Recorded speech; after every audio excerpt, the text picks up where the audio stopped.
many don't even know the basics of the Christian faith. That is, now it is possible to be in church for 20 years and you've never heard the gospel. So it's becoming so unfortunate that churches are now mission fields. That the same way it is important to go out there and preach, it is important to go to some churches and preach.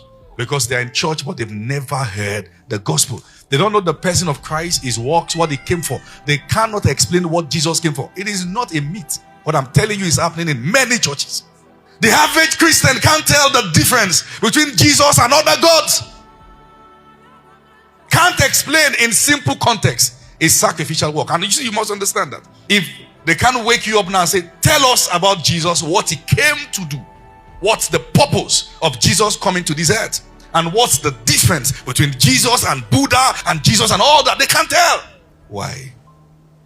No foundation. What's the gospel? What's the message of the Christian faith? What's the gospel? What's our message? I have come to the opinion and to the full realization that help is not coming from the church for the church anywhere. The church must rise, and there must be dividing line between those who are preaching the truth and charlatans. Because if you don't know what the truth is, you will not know what is not. So the church must rise. The influx of charlatans and liars and deceivers and those who have no credentials to preach. For instance, how can you be a preacher of the gospel and you don't have record of when you got saved? These are issues. You can't be in church for 10 years, but you don't even know the message of the church. You can't tell why Jesus came. You can't tell. Some people are in church in different places, but they still send money to the village for festivals. They must do it.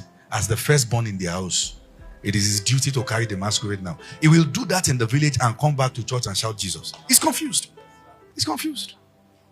People patronize morning prayers and herbalists with full chairs. Full chairs. No, they are not even feeling guilty. Not even because their conscience is bad, but because they don't even know there's a difference. The kind of what they received is that everything is the same thing. Everything is the same. Say, you call God here is God. You call God there is God. In fact, you will hear the supposed gospel musician saying there's no difference. That's not a Christian. That's a singer. As simple as, see, dividing line. The moment you don't know there's a difference, you are not a Christian. Your salvation can now be questioned. There must be. Because unfortunately, people can have volume without content. And you can believe anything that is loud. There must be.